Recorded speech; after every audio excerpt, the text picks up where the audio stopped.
Iniciamos la segunda parte de esta entrevista con el mismo tema, darle seguimiento al tema del presupuesto general de la Nación para 2020 es importante y verlo desde otras perspectivas también, un tanto técnicas. Nos acompaña esta mañana Ricardo Casaneda del Instituto Centroamericano de Estudios Fiscales, ICEFI. Ricardo, ¿cómo estás? Como siempre es un gusto tenerte. Buenos días, Wendy. El gusto es mío poder estar contigo y poder conversar sobre el presupuesto.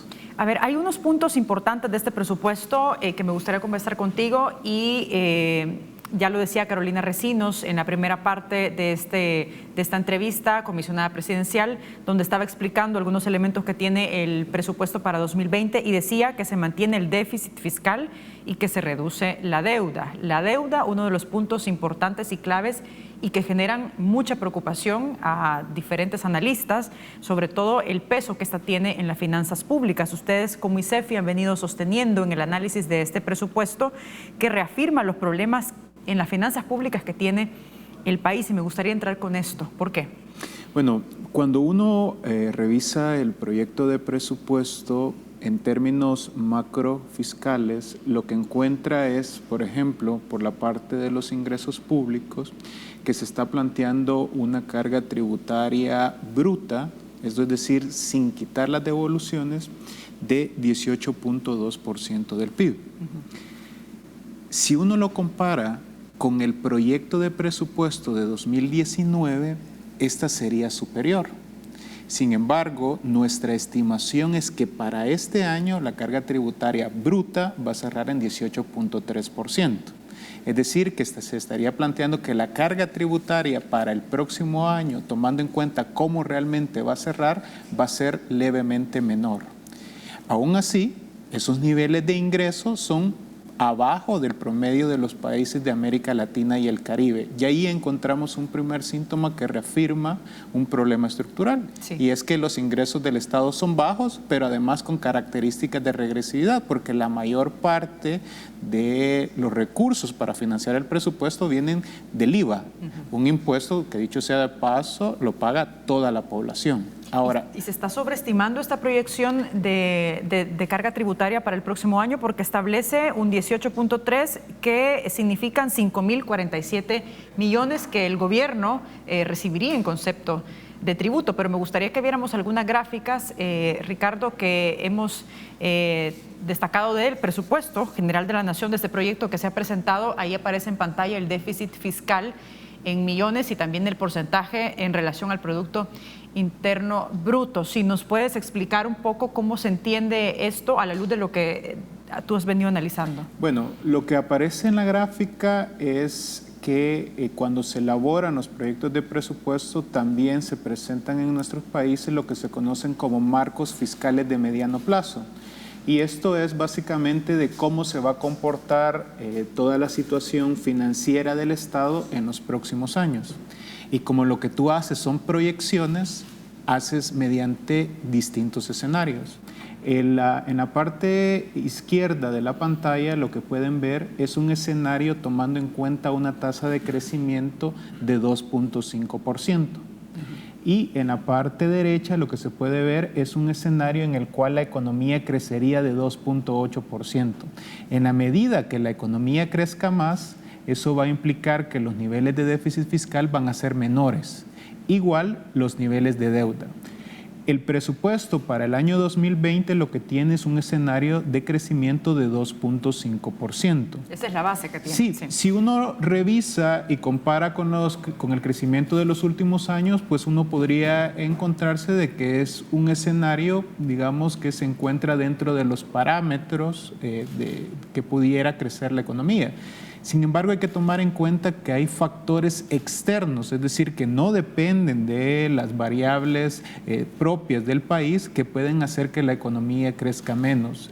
Justamente el Fondo Monetario Internacional hace un par de días ha presentado sus proyecciones de crecimiento económico y dice, mire, lo que está pasando es que a nivel mundial las economías están desacelerando, es decir, están creciendo, pero crecen menos. Esto, para que la población comprenda el tema de desaceleramiento, es como cuando tú vas en un carro y dejas de acelerar. El carro siempre avanza, pero avanza más lento. Sí. Y entonces, justo está pasando con Estados Unidos también sí, eso. por supuesto. Y hay que decir que Estados Unidos es el primer socio comercial de El Salvador y lógicamente dependemos de la economía de Estados Unidos, sobre todo en el tema de las remesas. Justamente, entonces, ¿por qué es que está pasando esto? Bueno, primero porque hay una guerra comercial entre China y Estados Unidos. Estados Unidos, tú muy bien lo señalas, que es nuestro principal socio comercial, pero además el tema de las remesas es fundamental también para la recaudación porque la mayor parte de remesas se va a consumo y entonces esto permite aumentar los ingresos. También hay que tomar en cuenta el tema de los precios de petróleo que están incrementando. Esto también pudiera tener un impacto negativo en el crecimiento económico y adicionalmente toda la situación política que está atravesando el mundo, ¿no? Que va desde el tema del Brexit en el Reino Unido, pero también todo lo que está pasando en América Latina, que es donde menos se va a crecer en este año. A partir de esos elementos, entonces uno pudiera llegar a plantearse, y sobre todo tomando en cuenta que la economía de El Salvador este año va a crecer a 2.3%, que si no se llega a cumplir el tema del 2.5% para el próximo año, entonces esto sí va a ser de que el déficit que aparece ahorita en el proyecto de presupuesto, que los niveles de deuda que aparecen ahorita en el proyecto de presupuesto puedan ser mayores. Pero yo quisiera volver al tema de los ingresos, porque me parece que es importante que la ciudadanía sepa. Hemos estado hablando del tema de la carga tributaria bruta. La Ley de Responsabilidad Fiscal dice que a partir del año 2021, la carga tributaria bruta debe ser por lo menos de 18.5% del PIB. Es decir, que todavía se estaría quedando por debajo de lo que establece la Ley de Responsabilidad Fiscal. Pero adicionalmente, algo a lo que realmente se le presta mucha atención no es a la carga tributaria bruta, sino es a la carga tributaria neta. Esto quiere decir lo que se tiene el Estado luego que hace las devoluciones, porque recordemos que el Estado devuelve cierta cantidad de impuestos, ¿no? Dependiendo de los montos que se paga. El monto neto, es decir, exactamente, de lo que percibe realmente el Estado. Que es realmente lo que percibe el Estado. De hecho, tenemos en pantalla esta gráfica que también es del presupuesto general para el próximo año y ahí pues está establecido las proyecciones que se tienen para el 2020 de un 18.3% del Producto Interno Bruto sobre los ingresos tributarios. Sí. Ricardo, si nos comparamos con los países de la región, ¿cómo estamos nosotros en este tema? Si nos comparamos con los países de Centroamérica, nosotros ya estamos por arriba del promedio de Centroamérica. Si nos comparamos con todos los países de América Latina y el Caribe, todavía tenemos una carga tributaria baja. Por lo menos baja respecto al promedio, pero adicionalmente hay que tomar en cuenta que en el caso de El Salvador, la principal fuente de financiamiento y la más importante son los impuestos que incluso llegan casi alrededor del 94% de los ingresos totales. Otros países, por ejemplo en Centroamérica, si tú ves la carga tributaria de Panamá, es sumamente inferior a la de El Salvador, pero Panamá tiene otros tipos de ingresos, como es el Canal de Panamá. En el caso de El Salvador, lo más importante para financiar el presupuesto son los impuestos y por eso hay que prestarle mucha atención. Y entonces, en el tema de la carga tributaria neta, lo que nosotros estamos observando es que para este año, por ejemplo, la carga tributaria neta va a ser de 17.7% del PIB. Con eso va a cerrar, ustedes proyectan que este año cierre con 17.7%. Porque se llevan de devoluciones alrededor de 117 millones de dólares, tanto en devolución de IVA como en devolución de impuestos sobre la renta. Y sobre ese punto nosotros hemos alertado que nos parece que lo que se ha colocado en el presupuesto para el año 2020 en el tema de devoluciones, particularmente en el tema de devoluciones de impuestos sobre la renta, es muy pequeño, tomando en cuenta lo que se ha devuelto en lo que se lleva del año. Ricardo, ¿y por dónde deben pasar esas medidas o acciones para que el gobierno incremente los ingresos? Sobre todo, incremente el porcentaje de la carga tributaria. Te pregunto esto porque al leer el plan Cuscatlán, ahí está establecido al menos colocar el impuesto predial que alguna vez existió en nuestro país y también hablaba de un IVA diferenciado, es decir, gravar a ciertos productos. Pero hasta el momento pues no se han visto medidas por parte del Ejecutivo en ese sentido. Bueno, el plan Cuscatlán, yo siempre lo digo que era el plan más amplio en temas fiscales en el momento electoral, ¿no? Y justamente ya tú planteabas algunas de las medidas, pero también ahí se señalaba, por ejemplo, el tema de transformar el impuesto sobre la renta para colocarle el principio de renta mundial. Nosotros hemos señalado que eso puede ayudar mucho en el combate de la evasión. ¿Qué significa eso? Para que la gente lo tenga claro. Actualmente, cuando uno hace las declaraciones de impuestos sobre la renta, tú solo estás obligado a declarar los ingresos que percibes en El Salvador. Pero ya el Panama Paper, Paradise Paper, nos ha demostrado cómo, utilizando distintos esquemas de ingeniería fiscal, te llevas el dinero para paraísos fiscales para no pagar impuestos. Con el principio de renta mundial, tú estás obligado a declarar todos los ingresos independientemente en el país que los tienes. Esto permite entonces a la administración tributaria, por ejemplo, determinar si una empresa está declarando pérdidas en El Salvador, pero resulta que está declarando muchas ganancias en un paraíso fiscal, poder tomar acciones porque ahí algo raro está pasando. Entonces eso es un instrumento que puede ayudar considerablemente al tema del combate de la evasión, que es otra forma de cómo se pueden aumentar los ingresos del Estado, ¿no? Un combate frontal al tema tanto de la evasión del IVA como a la evasión del impuesto sobre la renta. Nosotros lo que encontramos en el proyecto de presupuestos es que efectivamente es necesario hacer reformas que permitan resolver esos problemas estructurales, porque al final de cuentas el presupuesto lo que te señala es cómo está la política fiscal de un país. Y lo que nosotros encontramos en términos generales es que los ingresos todavía siguen siendo limitados, por eso vamos a necesitar... Es como un espejo de la situación fiscal. Efectivamente, por eso vamos a necesitar deuda, porque no te alcanzan. En la parte de gasto público todavía es un gasto público insuficiente para poder atender realmente las mayores demandas, especialmente en temas de educación, porque educación lleva un incremento, pero si uno lo ve en porcentaje del PIB, pasaría de 3.73% a 3.75% del PIB, cuando tenemos alrededor de 800,000 niños, niñas y adolescentes afuera de las escuelas. Es decir, que ese incremento todavía sería insuficiente para poder atender esas necesidades. Entonces eso es importante. Y lo otro es el tema de la deuda pública, que sigue siendo un problema estructural. ¿Por qué? La partida presupuestaria más grande nuevamente para el próximo año sigue siendo el servicio de la deuda pública, que es el pago de intereses y es el pago de amortizaciones. El 17% entiendo del presupuesto del próximo año va a ser para pagar deuda. Sí. Si lo comparamos con el de este año, el 27% es para pagar deuda que estamos ejecutando hasta el momento, pero hay que tomar en cuenta los 800 millones de emisión. Efectivamente. Que contemplaba el plan de gastos. Tengo que hacer una pausa, Ricardo, pero al regresar me gustaría seguir analizando otros puntos del presupuesto y un aspecto que me parece fundamental y que es el punto de discusión que actualmente está en la Asamblea Legislativa, es si este proyecto de presupuesto cumple con la Ley de Responsabilidad Fiscal. Regresamos en breve, no nos cambien.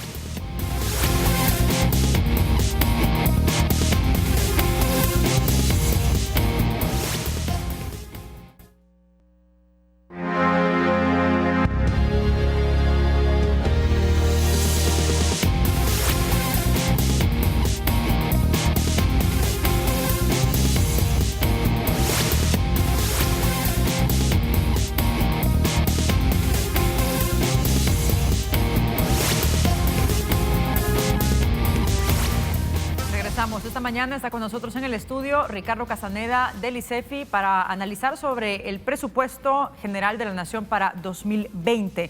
Yo te preguntaba, Ricardo, antes de ir a la pausa, si todos los elementos que componen este plan de gastos en el tema de la deuda, de la carga tributaria y otros indicadores que están establecidos en la Ley de Responsabilidad Fiscal que se aprobó en 2016, realmente se cumple lo que dice esta legislación o no. Este es uno de los puntos de discusión que actualmente tienen los diputados de la Asamblea Legislativa. Dicen que están analizando con lupa este proyecto de presupuesto y que van a procurar realmente verificar si cumple con esta Ley de Responsabilidad Fiscal.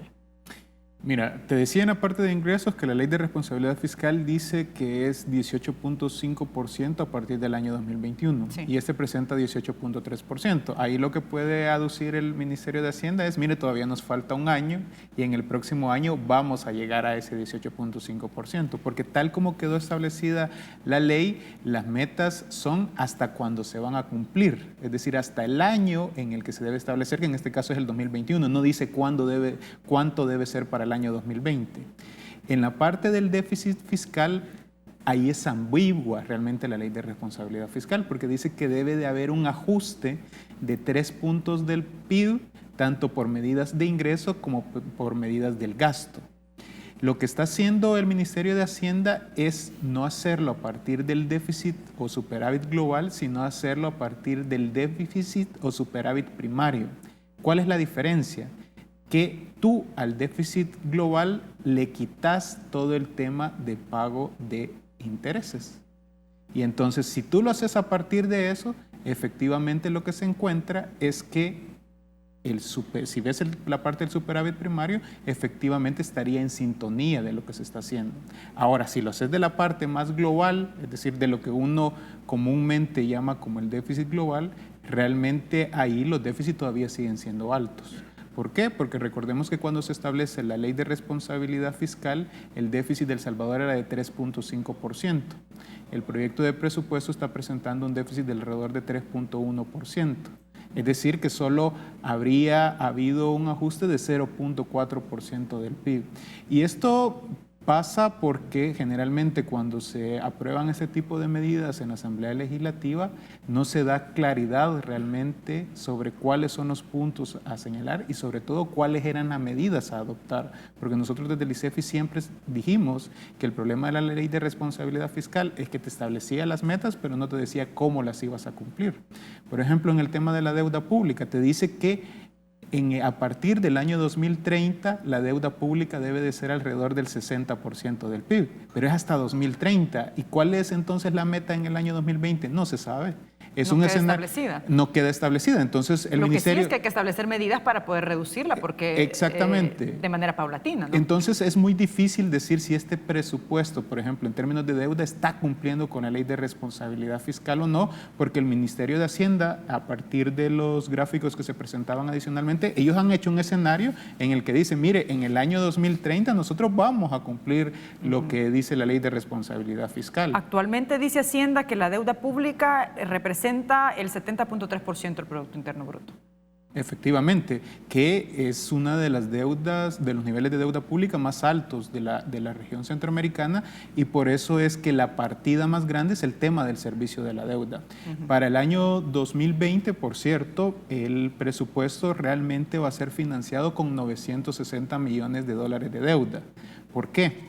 Porque alrededor de 755 millones se van a financiar con la emisión de bonos. Pero hay otra parte que va a ser financiado con préstamos que ya están aprobados, pero que igual es deuda. O sea que estamos hablando que casi un 3.5% del PIB se va a necesitar de deuda porque el presupuesto no alcanza para cumplir las obligaciones que se tienen. De estos 980, ¿cuánto van para el pago de intereses y cuánto para amortización de la deuda? Esto es la contratación de nueva deuda. Esta es contratación de nueva deuda, que es una de las discusiones que se tiene en la Asamblea Legislativa. ¿Por qué? Digamos que ¿cuál es la diferencia cuando tú contratas un préstamo bilateral o cuando tú contratas bonos? Bueno, que en el caso de los préstamos, por ejemplo, con organismos financieros internacionales, generalmente la tasa de interés es más baja, pero tiene un destino específico. Por ejemplo, la construcción de un hospital, tú negocias que es únicamente para eso. En cambio, cuando tú emites bonos, la tasa de interés es mucho más alta, pero tú ese dinero lo puedes utilizar para lo que sea. En este caso, por ejemplo, cuando se plantea el tema de emitir 755 millones en bonos, ¿eso para qué va a poder ser financiado? Puede ser financiado para cualquier parte en el proyecto de presupuesto, y que son una de las cosas que en la Asamblea Legislativa deberán de discutir. Hay otro elemento que también llama la atención y tiene que ver con lo que destaca el gobierno de este incremento en el gasto social, pero si uno se va un poco más despacio al presupuesto, se da cuenta que en el FISDL hay una reducción para el próximo año, y si ves dentro del FISDL los programas que son específicamente de combate a la pobreza, tienen reducción. Por ejemplo, el de pensión básica universal tiene una reducción de 2.2 millones para el 2020. ¿Cómo se explica entonces este incremento en el gasto social? Bueno, primero, incluso hay que decir que este día justamente se conmemora el Día Internacional contra la Erradicación de la Pobreza, ¿no? Uno de los elementos que debería de contener precisamente el presupuesto público es cómo ayuda a reducir sustancialmente el tema de la pobreza. Cuando uno revisa el gasto social del gobierno central, pasaría de 9.7% del año 2019 a 10.5% del PIB para el año 2020. Es decir, que tendríamos el gasto social más alto de por lo menos las últimas 2 décadas, lo cual es una buena noticia, sobre todo tomando en cuenta el frágil contexto social que atraviesa el país. Sin embargo, cuando uno da un doble clic y ve dónde es que están esos incrementos... ¿Dónde se concentra ese incremento? ¿Qué es lo que encuentra? Bueno, por un lado es el tema del incremento a las transferencias de las alcaldías a través de lo que se conoce como el FODES. Que pasó del 8% al 10%. Al 10%. Entonces eso ya te explica buena parte del incremento. El segundo incremento grande es el que tiene que ver con el pago al sistema previsional. ¿Por qué? Porque el sistema previsional se considera que es parte del gasto social, ¿no? Porque va encaminado al tema de pensiones, pero ya sabemos realmente cuáles son las condiciones de cómo funciona el sistema de pensiones en El Salvador. Ahí donde se concentra la mayor parte de ese incremento del gasto social. Luego, también dentro del gasto social, otra institución que incrementa es el tema del Ministerio de Salud. El Ministerio de Salud tiene un incremento que en buena medida se concentra en el tema de las plazas. Ahora, si uno revisa algunos cambios que se han hecho, porque al final de cuentas el presupuesto te puede mostrar realmente cuáles van a ser las prioridades del gobierno y cuáles van a ser realmente las líneas que van a ejecutar. En el tema de educación llama mucho la atención que prácticamente desaparece el programa de escuelas de tiempo inclusivo. A nosotros nos parecía que era un programa sumamente interesante porque permitía mantener a los niños todo el día en las escuelas, se les daba alimentación y además era un buen programa de prevención de la violencia. Realmente desde que se anunció en el gobierno del presidente Serén, desde el segundo año siempre se tuvo recortes, es decir, que se anunció como un programa estrella, pero realmente nunca... Eso justo te iba a decir, que realmente era bueno, pero estaba muy focalizado. Muy focalizado. Llegaba a muy poca Muy población. pocos y ahora ya prácticamente desaparece. Entonces, por ejemplo, ahí ya tú empiezas a ver una línea del nuevo gobierno y que serán de las cosas, que dicho sea paso, en este proceso de discusión en la Asamblea Legislativa, donde los titulares de los distintos ministerios tendrán que ir a explicar por qué hay estas variaciones. Ahora, ¿qué es lo que pasa? Que a nosotros desde el ICEFI nos hubiera encantado que la discusión que tuviéramos ahorita sobre, por ejemplo, el incremento del gasto social fuera a partir de cómo va a impactar esto en la vida de las personas. Y eso únicamente lo podés saber si hay un presupuesto por resultados, que es algo que todavía seguimos sin tener, porque de lo contrario solo podemos estar diciendo se va a incrementar tantos recursos o se va a recortar, pero en términos concretos, ¿cuál va a ser el impacto que va a tener en la ciudadanía? No lo sabemos porque no hay metas, no hay resultados que se están comprometiendo. Sí es cierto que presenta programas pilotos para algunas instituciones, justamente una es educación, otra es salud y el Ministerio de Hacienda, pero incluso en lo que aparece publicado en el Ministerio de Hacienda, todavía no está claro cuáles van a ser los resultados en esos programas pilotos. Es algo que se debe de avanzar fundamentalmente porque la ciudadanía debe tener certezas sobre cuáles van a ser los impactos que se pueden tener en el proyecto de presupuesto. Ricardo, brevemente, porque tenemos un par de minutos ya para cerrar, las implicaciones que tendría no hacer un ajuste fiscal a las finanzas del país, ¿cuáles serían? Y me refiero específicamente al tema de la deuda, donde la parte de las pensiones tiene un peso importante, de estos 70.3% del Producto Interno Bruto, alrededor de 20 puntos se destina al tema de pensiones. Bueno, mira, por un lado, lo que sucede es que si la deuda va creciendo a este ritmo, cada vez en los presupuestos de los próximos años, la partida presupuestaria va a seguir siendo la más grande, el servicio de la deuda, y esto va a quitarle espacio a rubros importantes como el tema de educación, salud y seguridad, ¿no? Entonces, por eso es muy importante intentar estabilizar las finanzas públicas. Y esto, obviamente, tanto la deuda como el déficit son un resultado ¿de qué? De que tus ingresos no alcanzan para cubrir tus gastos. Y entonces, por lo tanto, ahí se deben de adoptar medidas. Pero yo iría más allá. Más importante que el tema de lograr que las finanzas públicas cuadren, el presupuesto lo que debe de dar es respuestas a los problemas que tiene la ciudadanía. Si uno observa las distintas encuestas que hay, y justo ahorita el Latinobarómetro acaba de actualizar la encuesta, cada vez menos personas creen en la democracia. ¿Y por qué cada vez menos personas creen en la democracia?